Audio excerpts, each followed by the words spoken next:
Oh, good. We're going live. We are live now. Okay, we seem to be live. I'll just give it a few moments, see if a few people join us.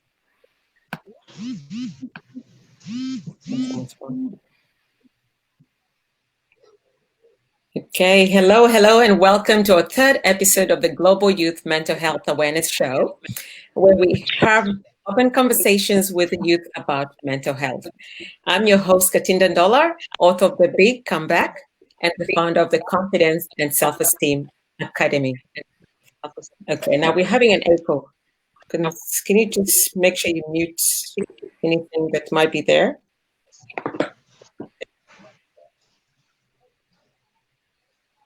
Okay, can you hear me well? Yes, sir. Yeah. Yes, ma, sorry. Yeah. Okay, there was an echo before. Yeah. So, I'm your host, Katinda Ndola, author of The Big Comeback and founder of the Confidence and Self-Esteem Academy. And in tonight's show, we are blessed to be in the presence of three amazing panelists. Our first panelist is Anthony Neal. Anthony is the Global Youth Mental Health Awareness Chairperson. He is the Governance, High Performance, Wellbeing Organizational Consultant for Wellbeing Health Retreats. Hello and welcome to the show, Anthony. Thank you very much, and it's a big honour to be on the show. And I think this show is so uplifting, and I'd love all our youth to come back and give us some questions, and we'd love to help you as much as we can, and that's our job. So help us help you. Yes, for sure. And our second panelist is Edith Wanyonyi. Edith is a global youth mental health ambassador, and she's also a counseling psychologist, and she's been with us in the show before. Hello and welcome to the show, Edith. Hello and welcome to the show. Thank you so much, Katinda. How have you been? Been fabulous, fantastic, blessed. Thank you for asking. Yes. And our third panelist is there Ikena Precious. Is a superintendent pharmacist, writer, and a global youth mental health awareness ambassador. Hello and welcome to the show, Izia. Thank you, Katinda. This is my first time of featuring in this kind of show. I'm so glad and excited to be part of this team, and you look so amazing. You look so natural and so beautiful. You sound so natural. Thank you. You know, we love being, this is a place where we empower the young people, to empower them to seek support, to seek help. So it's an amazing show. Thank you for being part of it. Thank you, ma'am. So in our conversation today, our guests will give us some insights on finding the mindset tools to overcome challenges, which is a preview of the summit we're going to be having on the weekend. And the summit is Finding the Mindset Tools to Overcome Challenges. It's happening Saturday and Sunday from 7 p.m. Victoria time, but we'll give you more details towards the end of the show. So before we start, I'd like to ask, how are we feeling this evening? How are you feeling, Edith, in Kenya? Good afternoon over there. How are you feeling today?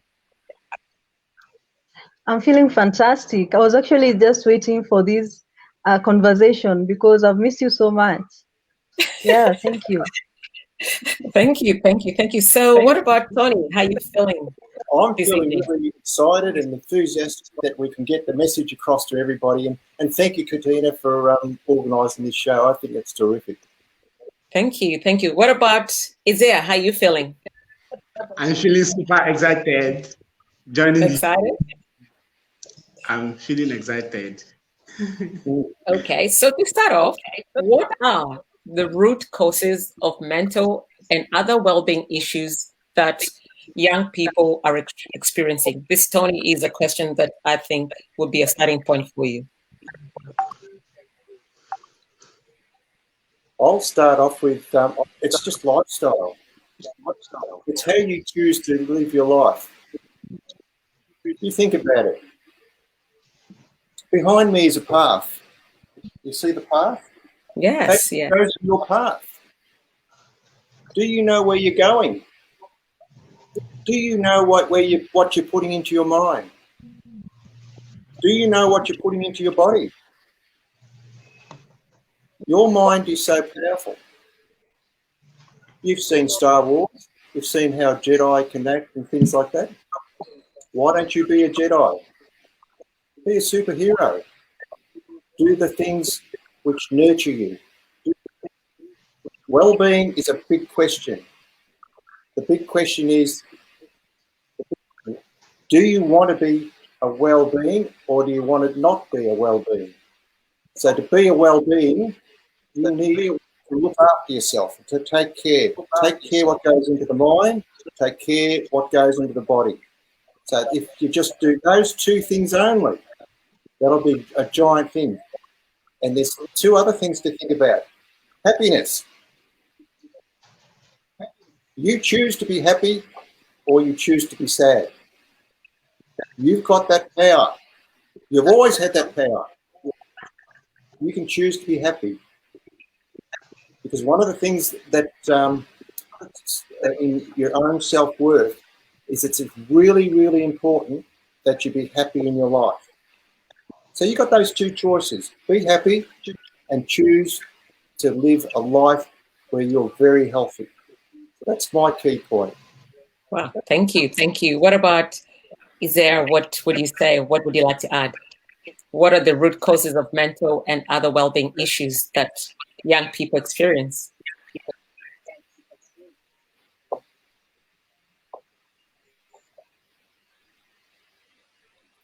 Okay, are we frozen?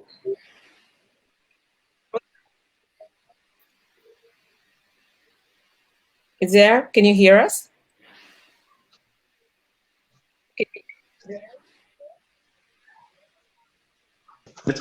I just like what Tony said, is lack of purpose.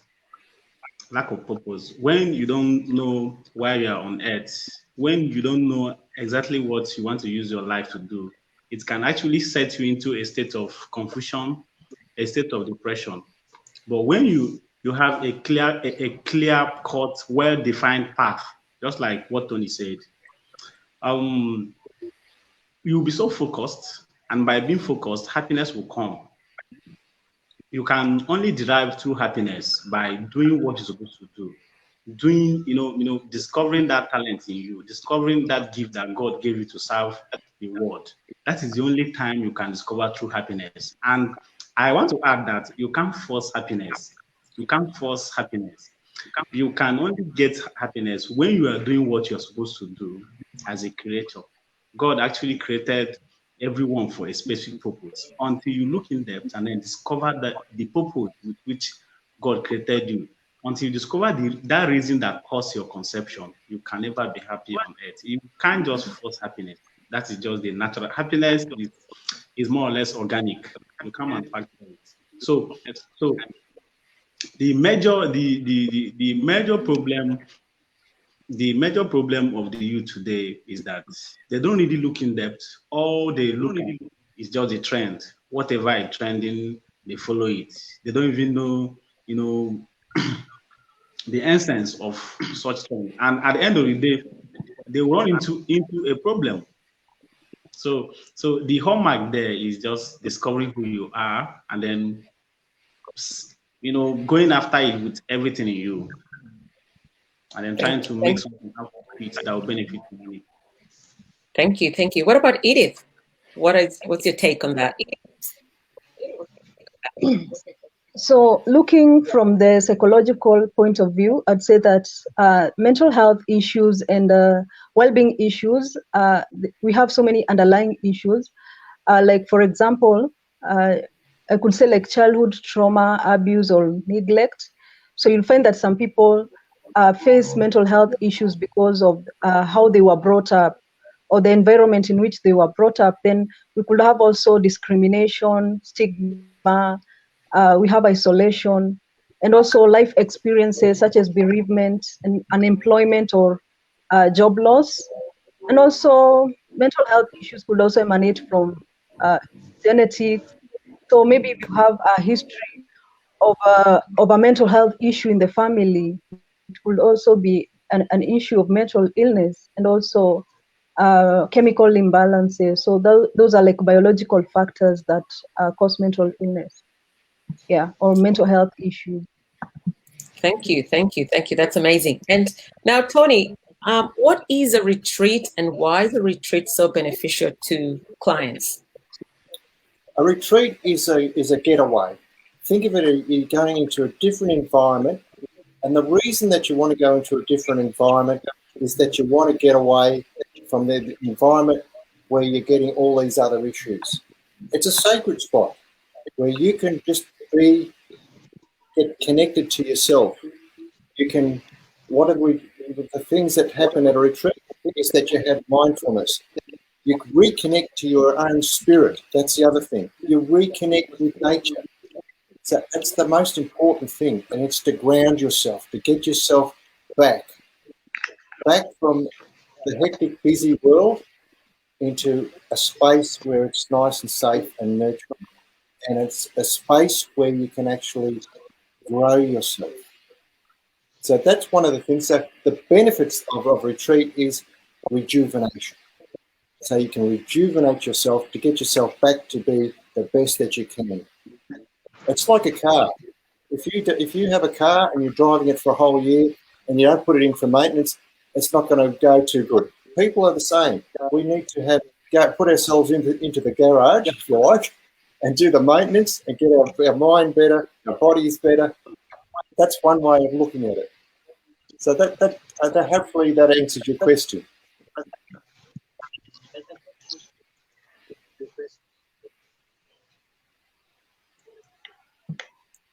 Apologies.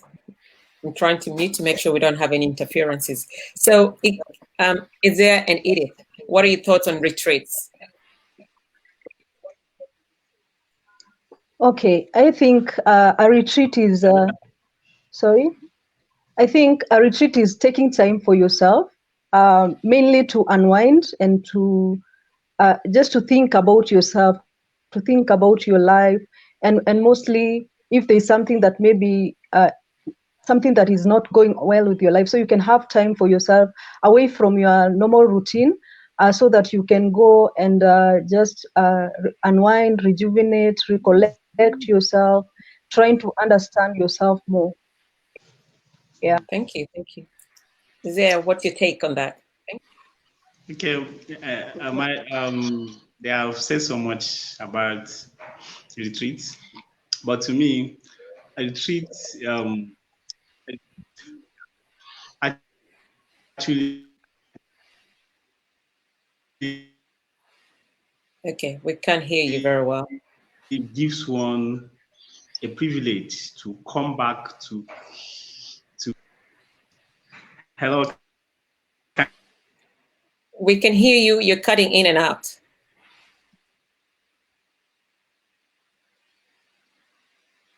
Hello, is there? So bad, yeah. Can you hear me now? Yeah. Can you hear me now? Yes. Okay. Retreats can actually help someone to, to reconnect with his or her inner self. It gives room for, for this, for self-examination and re-examination.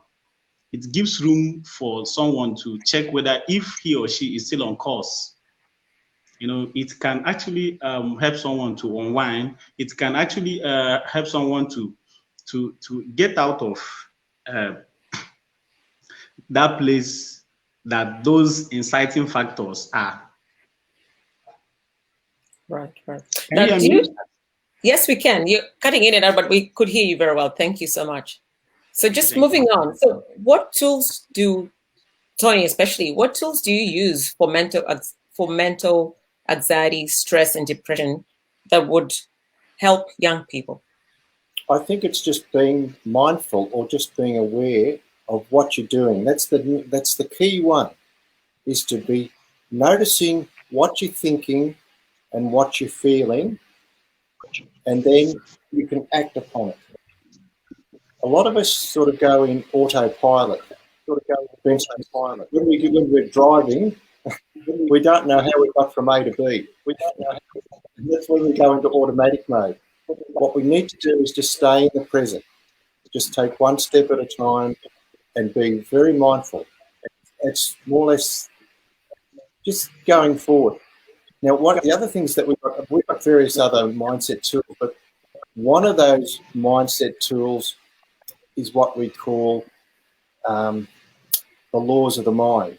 So one of the laws of the mind is that we've got the power and ability to entertain or dismiss any thought that we choose.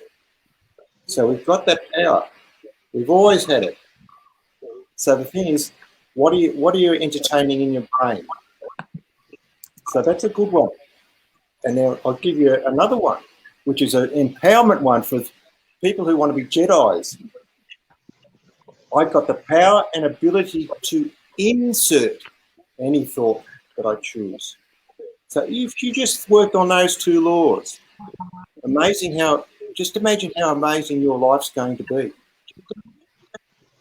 You can choose to entertain the good things, and you can inspire yourself to go forward with ideas and have a really good future.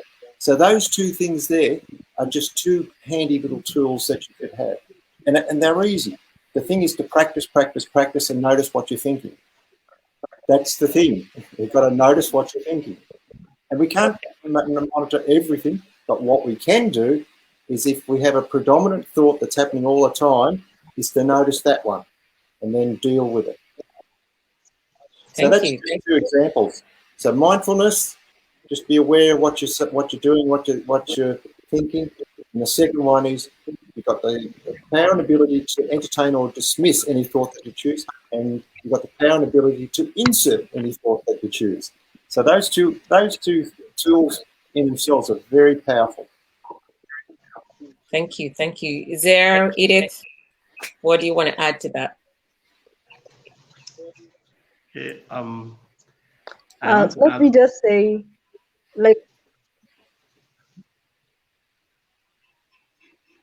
Okay, let me just say, being in the present moment, like what Tony is saying, just being in the present moment, the here and now, and not the there and then, because it helps you stay calm and focus on your feelings at that time, especially when you're feeling anxious. So when you're in the present moment, you're able to know what you're feeling, and so you can be able to control that. You can also keep a gratitude journal. When you're keeping a gratitude journal, it means that you're focusing on the positive things in your life. So it keeps away anxiety, and also you can connect with friends. So have someone you can talk to about what you're feeling, because the moment you are alone, you'll tend to have the depressive feelings. So it's very important to connect with friends, and also physical exercise keeps you healthy. Thank you. Yep. Great. Isaiah, what do you want to add to that? Okay, I want to add that I do practice meditation. Yes, meditation is one of those very old tools that you can use to stabilize your mental health or maintain your mental health. Okay, how can one meditate? You can meditate by isolating yourself from the public, staying with your mind, concentrating on your goals, on what you set out to achieve, or concentrating on your vision board, checking whether you are still on course or you are out of your course with your purpose and all that. And by doing all this, you would actually come back to your organic self, and that will trigger tranquility, calmness in you, and before you know it, you become happy because you've seen things that are still that can keep you going. And another strategy that I use is by maintaining positive mental attitude, PMA in short. I try as much as I can to focus on those positive things. Positive, part of life. I try as much as I can to, focus on those courses that are worthwhile, that I have to pursue. Those charities that I have to, make myself available to, those positive things that can enhance life. I try as much as I can to focus on the positive aspects of life. And there are advantages of maintaining positive mental attitude. One is that it improves mental health. It improves both mental and physical health. When you are positive, there is this energy that it elicits. You'll be so eager, to move on in life. You'll be so eager to try new things. You'll be so eager to get involved in just causes and all that.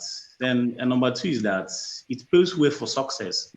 When you have this mental positive attitude, you can pursue success. You can, it can make you to jump out of your bed to pursue, those goals you have set out for yourself.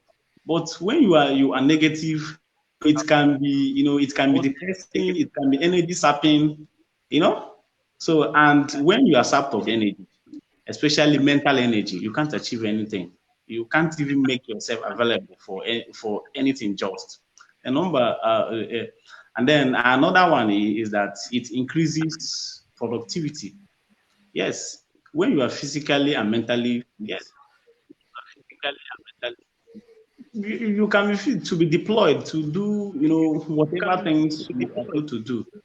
Imagine a depressed doctor who is working in a hospital. The productivity of that doctor will be so low because he is not mentally stable. Instead of prescribing, okay, let me say, anti-malaria drug for malaria, the person might prescribe antihypertensive, and that might cause an accident, a medical accident. So there are so many things. There are so many things that one can drive by just practicing positive mental attitude. Yes, I also like about what you said, the positive mental attitude is a great one, but it also depends with the environment, because it's very difficult to be positive around negative people. So it's almost like people have to get the strength and power to either be the change they want to see in the world so other people around them can try and feel it. But if everybody around them is negative, they will struggle to do it. But that's sorry for cutting in Cantina. That's why, there's one great man like that. Former president of US, Abraham Lincoln, he said that you are the same person you are for the next 20 years, except for two things: the books you read and the company you keep. So negative friends can actually predispose you to depression. So you have to, first of all, avoid those things that predispose you to depression or to that kind of state. You stay away, and then you read quality books that can actually uplift your mind. So that was why Tony said that you have to be careful of what is entering into your mind. Yes, you have to be careful. So relating with these negative people can actually negate your life, negate everything about you. So you have to be careful with the kind of people you hang around, with the kind of people you collect around you as friends. You have to be careful with the kind of books you read. Yes, but the other thing too, considering the young people, a lot of people don't have the drive or motivation to even do those things because they don't even know about these things. So how would they go about finding information? Like, I know this platform is a good one because you're talking about it, we're talking about it, but then we're talking about it. So if somebody's stuck in that negative space, it could be family, because it's not only friends. It could be you've got a negative family. And if you're a young person, you rely on the family. How do they break out of that? Okay. First of all, I want to commend Jimha. I want to commend the founder of Jimha and the management of Jimha for putting up this formidable platform for this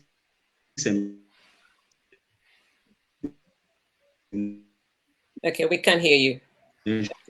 Of mental information, mental health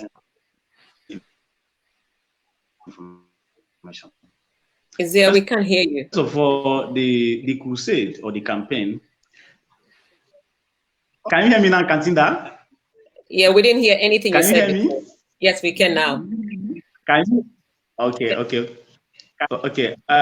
First of all, the campaign for purpose discovery should be intensified, because most of the problems we have in society are more or less familiar. They are more or less fundamental, so that they emanate from the families.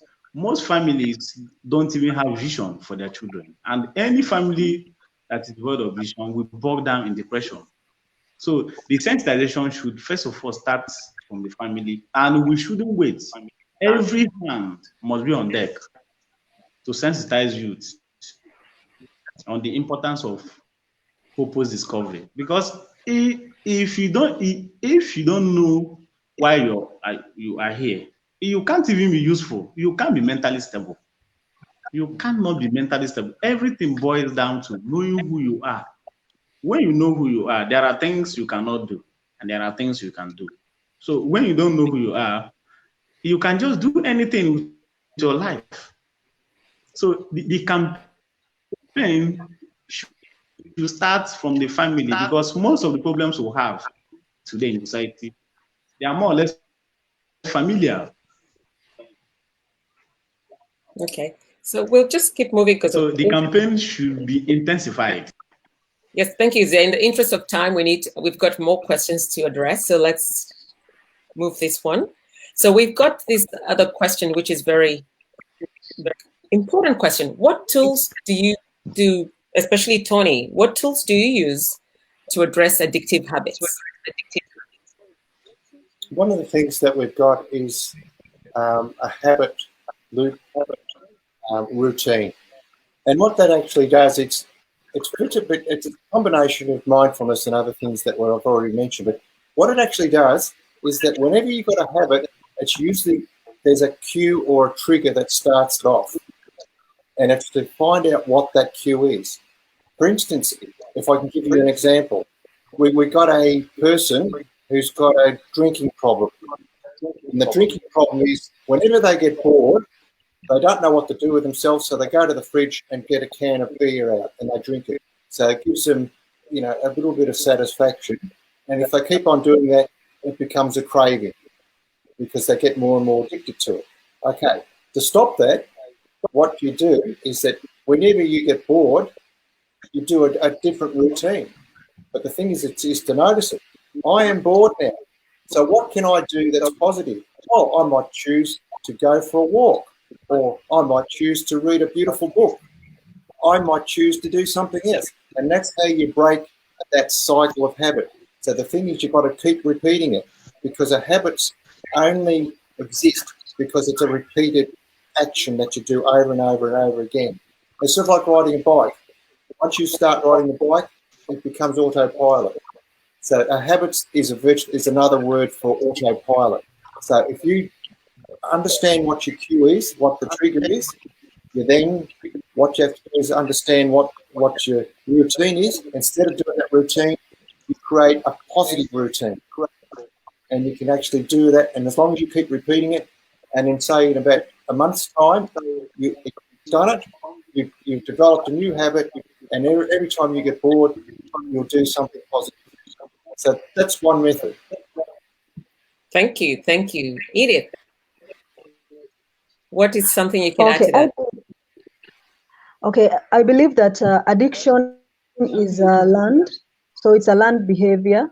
And so what I'd say is it's learned because maybe someone is running away from something. So they've learned to cure the problem, but in a wrong way.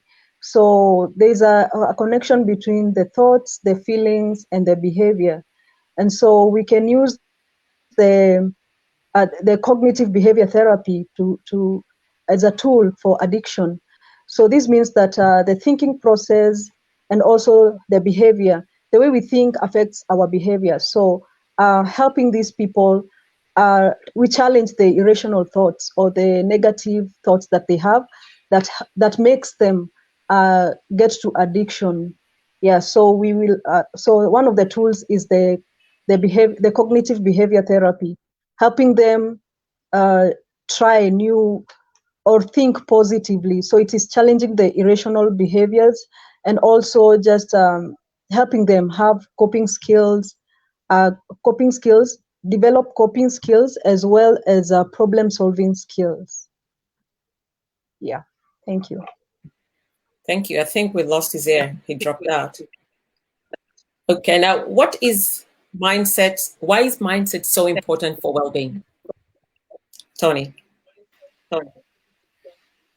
For me, I think for my clients, it's the key, because as I said right up the opening, you've got to have the mindset to actually notice, and the mindset is the thing that keeps the discipline there. So if you know that if you can actually that what you're doing is you're going on the wrong path, or you're doing something that's not serving you, then it's noticing it and taking positive action. So to me, mindset's so important, especially the noticing part, and then plan. And if you need help, always put your hand up and say, I need help. That's the other thing that's so important. You can't do everything yourself. Sometimes you've got to put your hand up and go to a trusted friend or somebody who truly looks after you, and they can look after you that well. So that's what my tip would be. What about Edith? What would you say? You see, mindset is the belief about your capabilities, your intelligence, your talents. So we have a growth mindset and also a fixed mindset. So for those people who have a growth mindset, they believe that they can work through. So it's not like a fixed mindset where you believe that your talents or your intelligence have a limited capability. So you'll find that people with a fixed mindset are more prone to anxiety and depression because they want to prove to others what they can do, as opposed to those people who have a growth mindset because they are open to learning new things. Yeah, so I'd say that mindset and mental health is connected, and it's important to choose a growth mindset. Thank you. So how do people learn that, though? Because I know Tony was saying, we give them all these ideologies, but again, coming back from a situation, people don't know these things. They don't even know why they're the way they are. So if it's youth in a family where everybody's so negative, everybody's mindsets, they've got addiction, they've got all these negative things around the environment, how do they get out of that? Because that is so tough. Because they don't even know whether it's what's going on is normal or not normal. Yeah, that's a great question. Go on, Edith. Okay, thank you. I think it starts with sensitizing the community, and it starts from the family, actually. So if we can be able to sensitize the community and also teach the families about parenting skills, I think that could help a lot. Yeah, so sensitizing the community members. Yeah, Tony, what did you want to say? I agree. I think it's all about education. It's to get the education out. And in fact, I'm going to be very bold here. Am I allowed to be bold? Yes, of course. This is about inspiring people, giving them a reason to take action. I would love governments, organisations and communities to start programs to help their children, to educate them. You just think about it. If they had the tools of mindfulness to start off with, and just those two laws that I spoke about, wouldn't it be a marvellous world we'd be living in? So let's just have a think about that. How can we inspire and get the organisations and governments and communities working together to make that happen, so we teach our children, who are the future generation, who are going to be our future leaders, to have these mind powers, to be able to do the things, and having their mindset and be able to do the marvellous things to help their people and their families and the country and the world. It's education. That's what we need. Education, education, education. Yes, and it has to be consistent and persistent in everything, because it's not a one-off thing. Because I find if you educate once in a while, it doesn't solve anything. It has to be consistent. Yeah. So if you've just joined us, we're actually talking about mindset tools to overcome challenges. So click, share, comment, and invite your friends to watch. Please ask us questions, because we are here to inspire you. We are also here to educate. We're here to answer some of the questions you might be afraid to talk about. You can even be anonymous. It doesn't matter. Just send us questions. We'll respond to you. So please keep watching. We're just going to rock and roll and continue going with this show.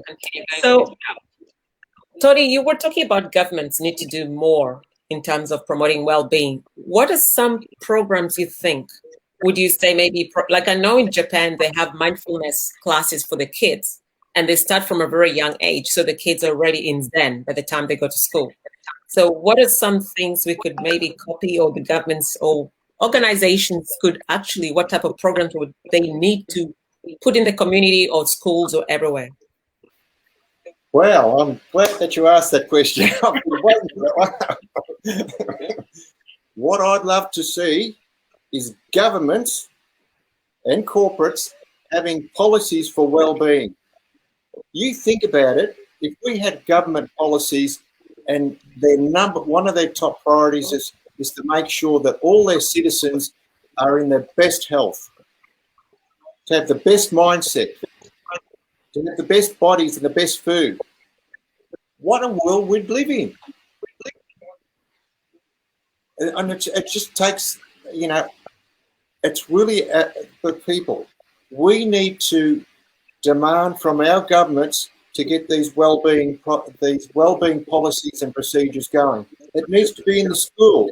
It needs to be everywhere. It needs to be in our workplaces, at home, in the family. It needs to be everywhere. We need to think well-being. We need to have the four aspects looked at. We need to look at our mind. We need to look at our bodies. We need to look at our emotions, and we need to look at our spiritual side. And when I talk about our spiritual side, I'm talking about our character strengths. I'm talking about what we think of ourselves, our self-image, those sort of things. So that to me is so important. And I invite any government minister that's looking at this moment to start really thinking about this, because this is going to be a giant issue in the future. We need to think about not just for the 3-year term, think about all your children and your grandchildren, what you're doing, what the legacy is. It's time to really step up and to get well-being on the map. We need to get that going and get rid of all the mental awareness problems. We need to get rid of that. We need to get rid of overweight. We need to be able to get rid of all these issues that brings us down with well-being. And we've got the power to do that. So let's do it. Thank you, Tony. Edith, what is your take on that? Because this is an international platform. So you're in Kenya. So what do you think they should be doing over there? I think in schools we should have programs like, especially in the curriculum, like life skills training, emotional well-being, self-awareness, and self-esteem. Such kind of programs, so that from an early age, children start learning what these things are all about. Because I think mental health, especially in Kenya, it's very neglected, and people just think it's just any other normal issue when it's not, because we are having so many high levels of depression. So I think when sensitization starts in schools, it will spread, so people will be more aware about themselves. And also, just like in the workplace, we should have a policy on workplace well-being, so that people could understand more about what mental health is. Yeah, thank you. Yeah, and that's what Jimha does. It's got a workplace mental health well-being program. So that is one of the places for anybody watching this. That's a good start, because it's an online course, and you get to know how to deal with your well-being and of yourself and others as well. I think we lost Izzy again. Okay. Now we have one more questions before we. Oh, you're there. Okay. So what would you like to say in regards to governments promoting well-being?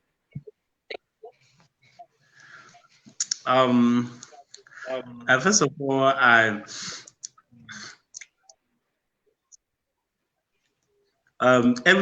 everything should be boiled down to, building a stable mindset, building a stable mindset. And how would they do that? They can do it through, reviewing. Okay. Sound is not. Okay. The educational system of my country should incorporate mental health as one of the courses to be taught. And it should be geared towards molding and promoting healthy mindsets. Because once a child has a healthy mindset, for instance, high self-esteem, high self-confidence, all these would actually trigger high self-worth. And when you have high self-worth, you may not think of otherwise. You may not think of abusing yourself, abusing your life, or feeling inferior, because most times inferiority complex can actually push so many people to start doing what they should not ordinarily do. So the curriculum should be reviewed, and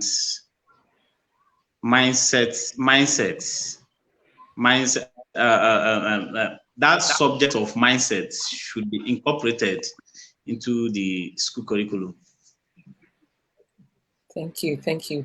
Now, Tony, here you talking about retreats, and so what does your retreat do for the community to promote well-being? Well, one of the things that we do, we're in not-for-profit organisations, and we're strong believers, and we want to give back and make a difference. So that's why I'm chairperson of Jimho. That's one of the organisations that I'd love to serve.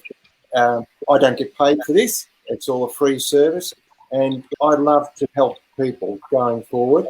And I think that Jimho is a wonderful organisation. We've only just started. We're just over a year. We're still a baby organisation in many respects, but we need help. We need people. We need many hands to help us. And if anyone wants to put up their hand and help us, we would be so grateful for it. So please do that. Just look on our website or go through Katinda, and we would love to see volunteers. Every country needs us, because every country needs a big boost in well-being. The other thing too, I also serve with another not-for-profit company organisation. They call themselves the Virtues Project, and that's all based on moral excellence, like trust and honesty and accountability and things like that. And that's very important part of what we do in our retreats. We help people spiritually, because that we help them with their self-worth. If you look at Dickie and Ryan, and Edith might know about this, it's about the self-determination theory. It's about three things that needs to happen with self-worth. It's just to be a master at something. It is to be independent, be able to make your own decision. And the third one is belonging.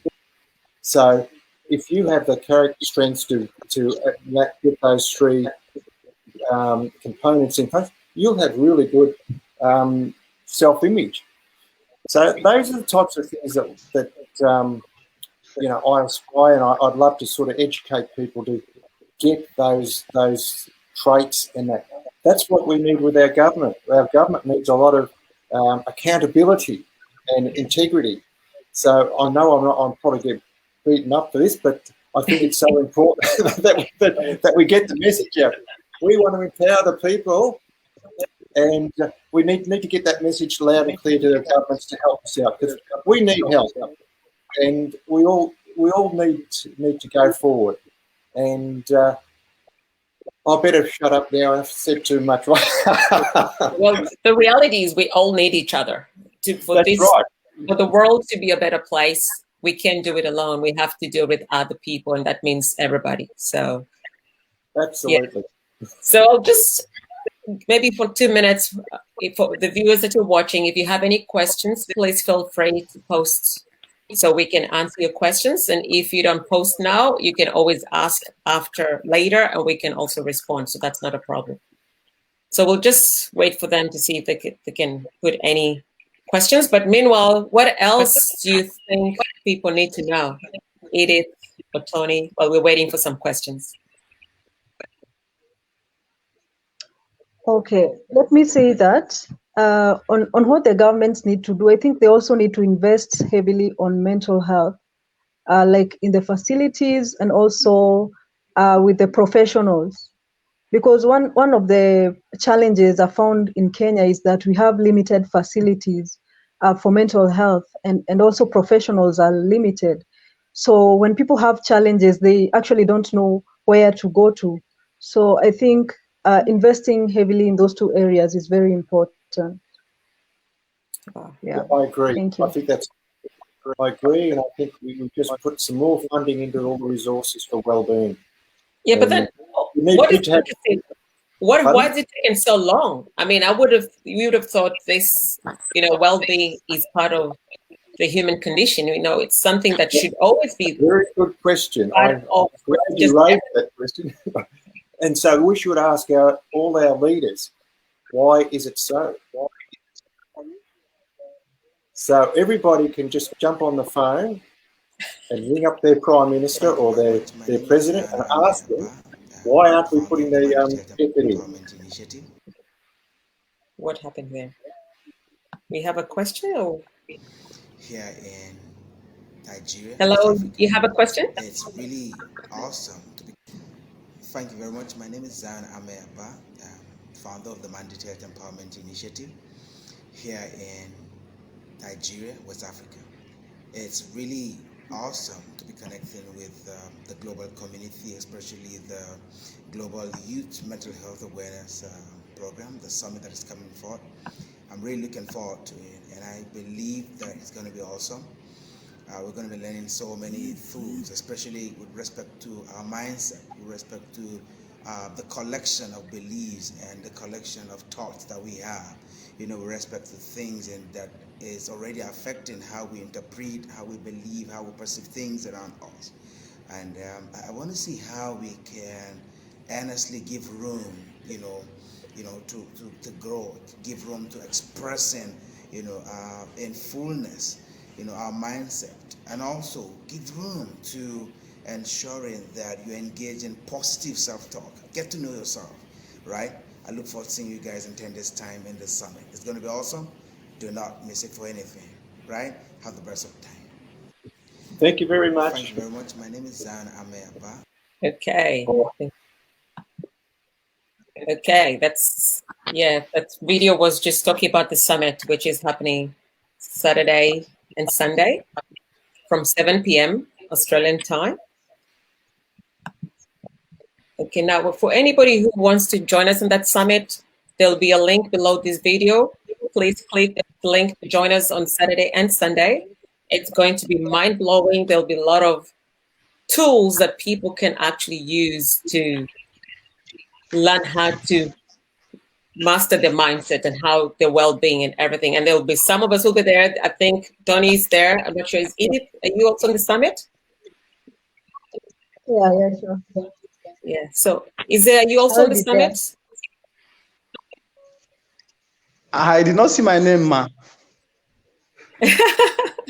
Okay.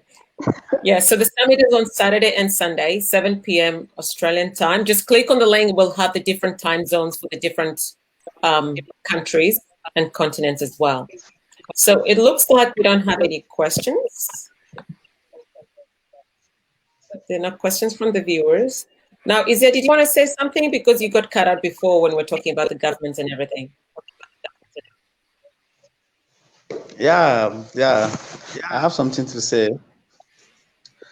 I think I've said it. Maybe you you couldn't get me then because of the way network has been treating us. And let me say what I said then. I said that the only way through which government can intervene is by reviewing the school curriculum, by incorporating mindset studies. Mindset studies. Okay, let me use Nigeria as a case study. There is nothing like that in Nigeria, except if you are into maybe psychology or you are into maybe medicine, some aspect of medicine, psychiatry, and all that. And what they teach there is clinical,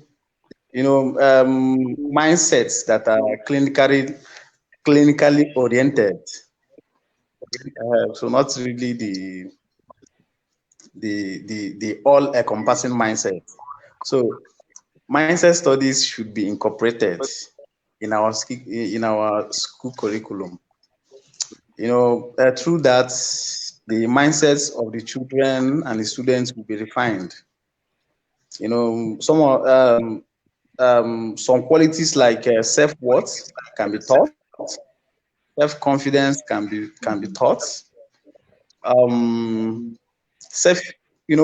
to maintain and improve self-image could also be taught, and what self-image is, and all that. And then, ways through which inferiority complex, can be abated amongst, people, students, and all that. Because most of these mental health issues that we often hear and talk about, they stem from negative mindsets. For instance, they don't train people to be mentally resilient. Some people can't even handle issues. Some people can't even absorb, absorb matters. You can't just absorb matters like that. You have to, first of all, approach it with the right mindset. In fact, the very step to attaining a greater success in everything we do in life is through right mindset, by exploiting right mindset.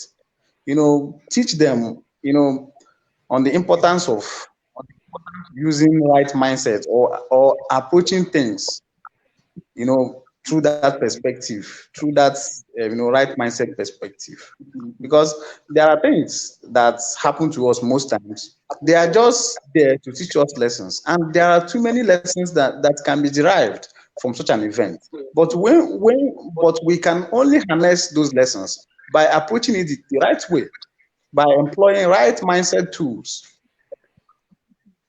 to exploit, those potentials embedded in such events. But if we don't have that right mental attitude, we might see it as, this is the worst thing that can happen to us. And before you know it, so many things will crop into our mind, and this could actually elicit suicidal tendencies. The person might not be able to contain it. And if the person can't contain it, the next thing is to, this suicidal tendency might crop in, and before you know it, the person might die. The person might go ahead and commit suicide. So these are things, and I believe that the standard of man is his mind. It's not even his body. It's not even his heart. It's his mind. So whatever is going on in a man's mind dominates all the activities going on in that person's life. So the mind is the standard of man, and we should actually, work assiduously in actually building a stable, mental world, building a stable, mentality and mindsets. In fact, mindset is just everything. Mindset is everything. So if we get it mentally, I think every other thing we can get them with ease.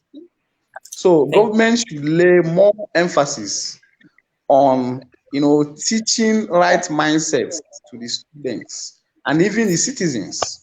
Not only the citizens, not only the students, even the citizens.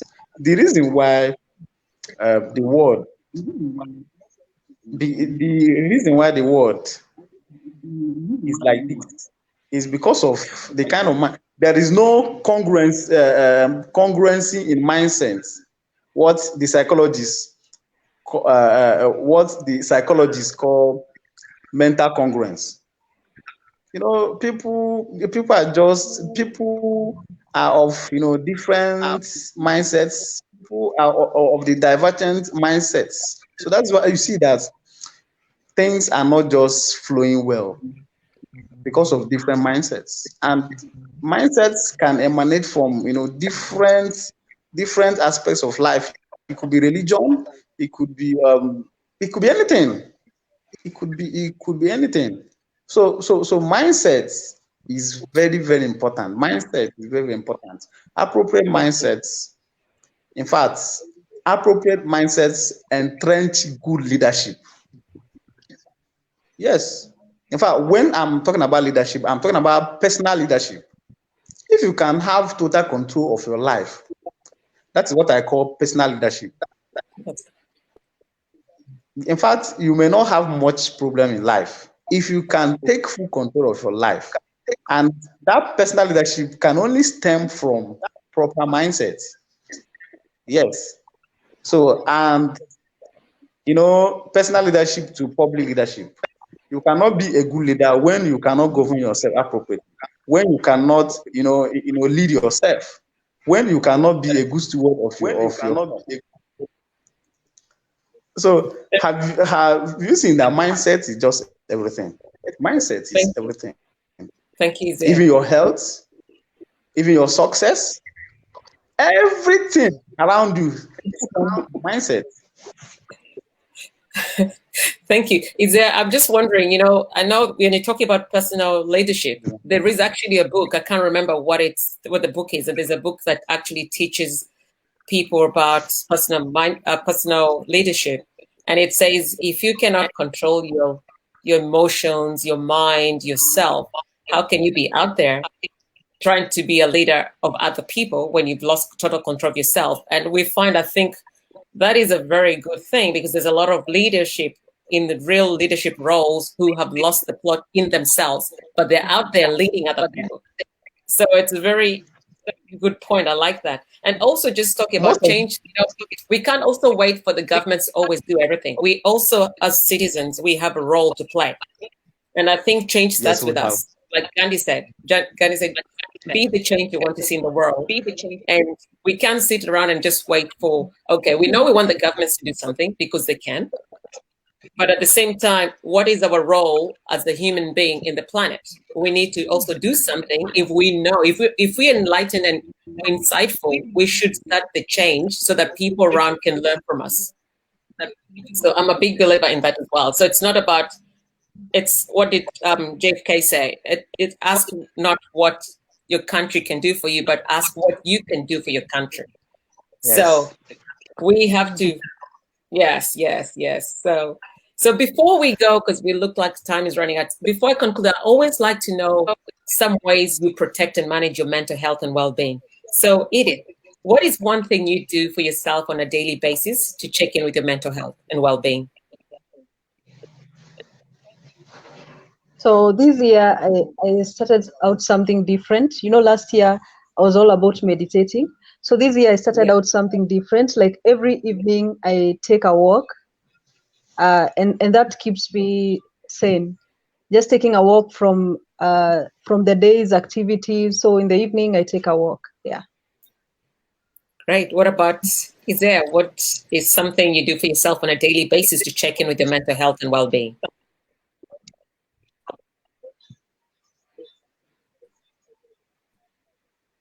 I do daily is I listen to my mentor. Can you hear me? Yes, we can hear you. Can you hear me?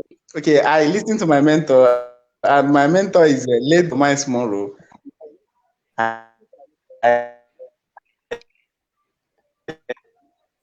Okay, you're cutting out.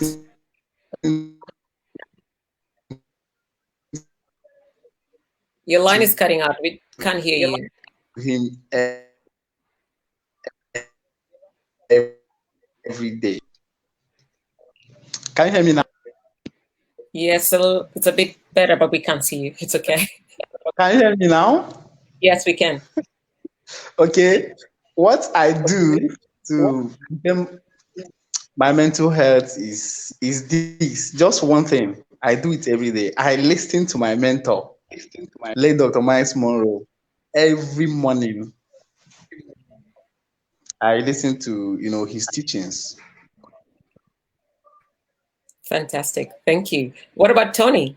What is something you do for yourself to check in with your mental health? My mental. Well, for me, I always meditate. I always go for my walks, and that's honouring my spirit and to have a break. I also be very careful about. I also do a virtues pick, and what that virtues pick is, it gives me a character strength for me to practice for that day. For instance, it could well be enthusiasm. Might be with my mental strength for that day. So I practice enthusiasm. So that's the type of thing that I do. I keep my body in shape. I do plenty of walks. I do weights and things like that. I'm a young 67 and I'm going to make it to well over 100. That's amazing. Edith did mention before about gratitude. So I have a routine, which is I wake up in the morning, have a glass of water, say thank you to the body, because I think we take our bodies for granted. Like, just say thank you for being able for the body to function properly because somebody woke up sick and all these things.